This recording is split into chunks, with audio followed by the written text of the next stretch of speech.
Hi, Wyre. Hi, how you doing? You're good. I'm all right. How is Kenya? Kenya is hot like here, but I'm loving the energy back then. Nice to see you in Uganda. Or was it in January when you were here? Yeah, I was here about a month ago. I'd come to have a meeting with Spice Diana and her team in regards to getting her to be the next brand ambassador for 22Bet in Uganda. Yes. How are you connected with Bet 22? Are you their business partner? Do you own it? Oh, No, I don't know it. I run a PR and marketing agency, which is called the Blow Agency, and they tasked us with running the media, the PR and marketing campaign for the past 2 years actually. So, like in Kenya, the brand ambassador currently is Calligraph Jones, and also Nadia Mokami. So when we started discussing about getting a potential brand ambassador for Uganda, we did a research on the ground, and we came up with a list. And we narrowed it down to Spice Diana. One of the reasons we picked her was one, she's amazing. She has amazing engagement with her fans online. She has quite the following. She's an admirable brand, and which really connects with the demographic that we're looking at when connecting with the brand for 22bet. So it worked. It aligned with their vision. we're looking at the current music generation and everything. How would say who is Wyre, if anybody in the current generation? Kind To of. people who don't know Wyre. So Wyre is a music lover. I've been a music producer for over 20 years. Been a musician for over 25.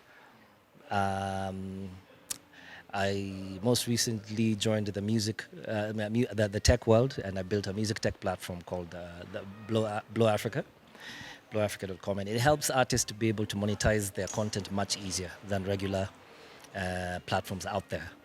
And yeah, we're looking to put income directly into artists' pockets through digitizing their content much easier. So Blow Africa is basically a one-stop shop for artists to be able to monetize differently through merchandise, through a tipping function. Fans can tip you directly as an artist, and you get your revenue directly in your e-wallet. People, you can price the music at whatever you want, and people can purchase your music through that. There's different angles that you can monetize on the platform. Yeah, yeah. You own that platform. Sorry. And you own that platform. Yes, yes. So we've partnered. I've got two partners back home, but I'm one of the shareholders, definitely. Does it work only in Kenya, or can it cross also in Uganda? No, it's web based. So internationally, you can access it. So even anyone in the US can log on and be able to support you directly as an artist from Uganda as well. And also you yourself, you can do the same for an artist abroad. One thing that we've done is that we've made it very accessible for artists to be able to withdraw the royalty much easier. You don't have to wait for your royalty to accrue to a certain limit for you to withdraw. Any amount is accessible. Any amount. Exactly. Oh, Yes. that's great. Yes. Oh God, you look at that doing it here down in Uganda, since Uganda is your second home. Already, I'm talking to a couple of producers and artists in regards to the platform. So don't be shocked when you start seeing some artists on the platform already. We've been testing we've been testing the payment gateways on our platform, and they're working pretty well also on this side. Yeah. So look out for Blow Africa. Very soon. It's coming Yeah. to Uganda. Yeah. Okay, since 1996, you've been in the music industry. Yeah. Was this your first attempt to music? Oh, in 96 is when I recorded my first song. Actually, I was still in high school. Um, but the music industry has changed. It's come a long way. My first recording was a reel-to-reel recording before we moved on to digital. And it's great to see how far the music industry has come, especially when it comes to recording techniques, to how the music is being consumed. I mean, back then, myself and Akina Bebe used to walk the streets selling our albums, you know what I mean, on tapes and CDs. You had to take stock to your stock of CDs to different stores and leave it on consignment. touring was a nightmare because if you're going to the US, you have to carry a whole other box full of albums, and then you have to explain to to customs why you're carrying a whole box of CD. you know, nowadays all you need to do is upload your music digitally, and by the time you're going traveling across, people are singing your music back to back because they've gotten it easily. And I'm glad the music industry has taken that direction. It's become much easier for you to have presence internationally. In 1996, when you recorded your first song, was it your first attempt in the music industry? In terms of recording, yes, but I had been performing still. I started performing pretty young, actually. My dad put me. He used to take us out for concerts to go watch concerts. He had the largest collection of music ever, so that rubbed off on me, and that was part of my upbringing. That's what made me really get into music. High school, I was in the school choir. I had an a cappella group, so I started performing pretty early, to a point where I had no more stage fright by the time I was done with high school. You know what I mean? So it was a good training ground for me. So this means that was it was a solo career music before Necessary Noise and East African Bashment. Yes, before myself and Azizi met, we were both recording our music as solo artists, but in the same stable. It was Audiovault Studios back then, and that's when I got to meet him. He kept saying that we need an additional artist, and that's when we brought in Bamzigi. We worked on the first album together as Necessary Noise. On the second album, the group remained as myself and Azizi, and we worked on the Kenyan Boy album. And I think that's the album that really now took us to higher levels. Who birthed the ideas of Necessary Noise and Bashment Crew? So Bashment Crew, okay, that's how already you've heard how Necessary Noise came up. But Bashment Crew, Bebe reached out to us as Necessary Noise because Bebe started his career in Nairobi. And that's where we used to tour a lot, you know, the Miss World concerts and all these things, and Beats of the Season. And he reached out to us while we were in the US on tour, and he's like, guys, I'm doing a comeback concert. I'd love you guys to support me. So when we came back from the US, we stayed 2 days in Nairobi, then came back immediately for Bebe's concert. And while we're here, I remember telling him, bro, I'm a big fan of your song, King of the Jungle. Yes, still a favorite of mine. And he was like, if that's so, let's hit studio, let's see what we can do tonight. And that's the night we recorded Africa Unite by Ness, exactly, for Ness, for as Bashment. So when we performed the song the next day at the concert, and the crowd went crazy. So we saw there's actually some potential here. Why not do more projects? So anytime we kept on coming to Uganda, we kept on recording. And that's a period in which we recorded now Fire Anthem, Combination, Kube, all those songs. And it was a great venture, man. That's how East African Bashment was born. Yeah. And then later you went back to the solo career. That's after. How has it been after you leaving the Necessary Noise, leaving the Bashment Crew? How has the music been? It's been busy, man. I think for all three of us, the solo stint really took off, because I think we still have different sounds when we're on our solo tips. There's the group dynamic, which brings out a whole new sound, and when we're individually doing our solo projects, we all have our individual strengths as well. So I'd say I'd been pretty busy, because I think I managed to drop maybe 2 or 3 albums in that period of time. I've toured a lot, and also been privileged to also handle a couple of endorsements as well. Yeah. I understand you not only you do also produce. How do you balance this? Are you a producer? You are an artist? I don't know. I believe being a producer is one of the things that's really helped me grow as an artist, because I know the sound I want, and I experiment a lot. So it helps yourself to be able to reinvent yourself as an artist. I've been privileged to be able to work with many artists as well.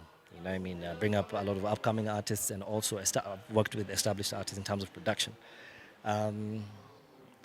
I think it's also given me an advantage when it comes to doing my agency work, because I've had my history of also producing a lot of signature tunes and radio commercials for different corporate entities.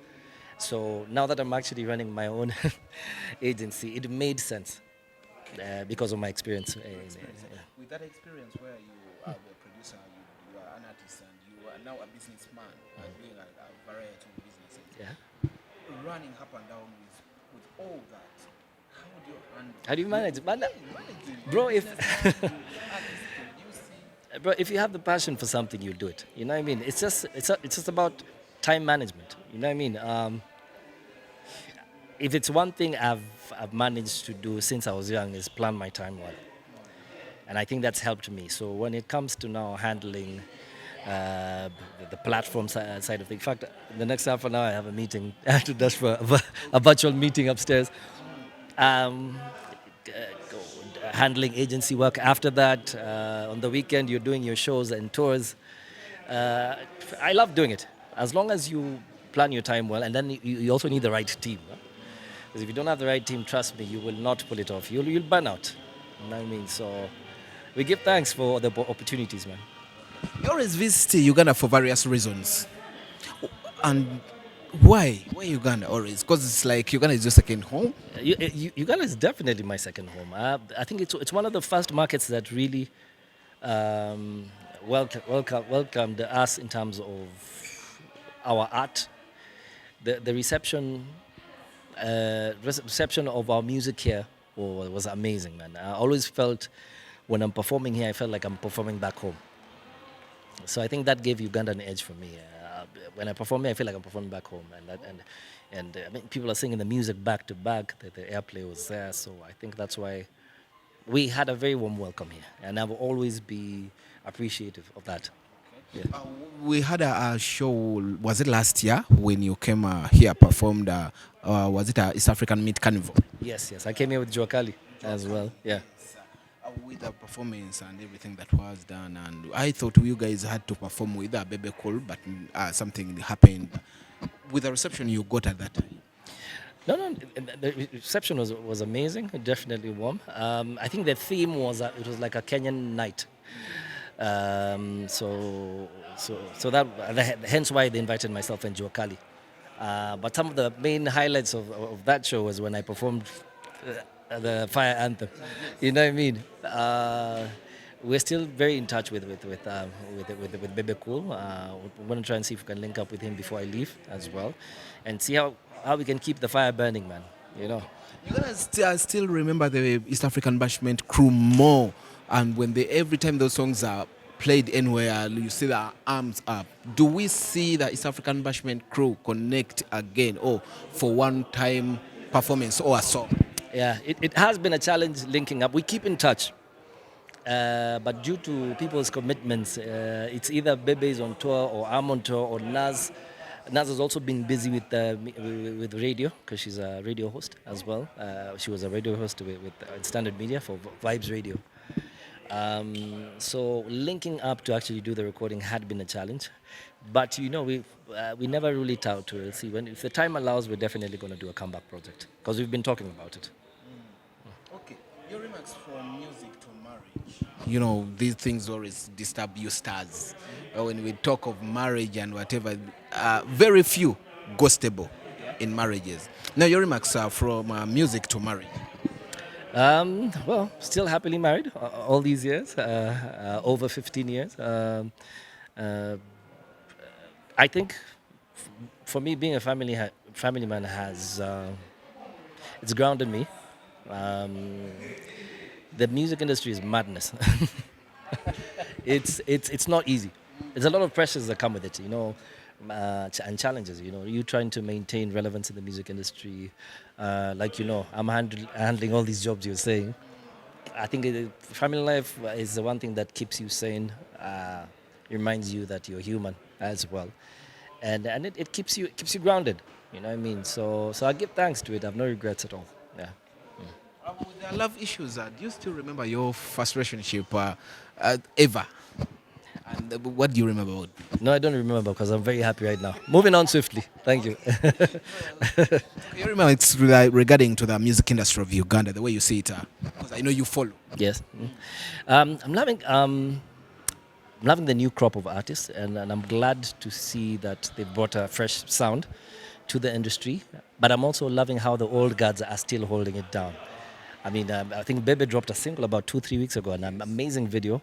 It's good to see the old guards still holding fort, and also I love seeing when they come and do combinations with the older generation and the newer generation. It always brings out fresh new sound, and I like it when that synergy is there, because that shows that that sound that's what brings up a new sound, and creates longevity for the artists and the industry. Since now you're in a direct connection with Spice there and working on a different business, that's on music, do we see any link in regarding music? We've already had talks about that, her team and mine as well. So we're definitely looking into it as well. I like her sound, and I'm not ruling out a collaboration at any point, by the way, because I do like her sound, and we've been in talks already, and we're trying to see how we can make that happen. At least now, this side of things, we've done the successful launch, and that's happened now. Now let's see what we can do now from the music side and make it happen. Yeah. How long are we having you here? Are you visiting studios here? I think I'm going to be here for probably one more day. At least now rest and make my way around town. If there's any performances tonight, I'll definitely go and check them out. Have you visited the old boys already? That's what I want to do from here. Once I'm done with this, and I'm done with my meetings, I'm going to reach out to my boys, Bebe and the team. Yeah.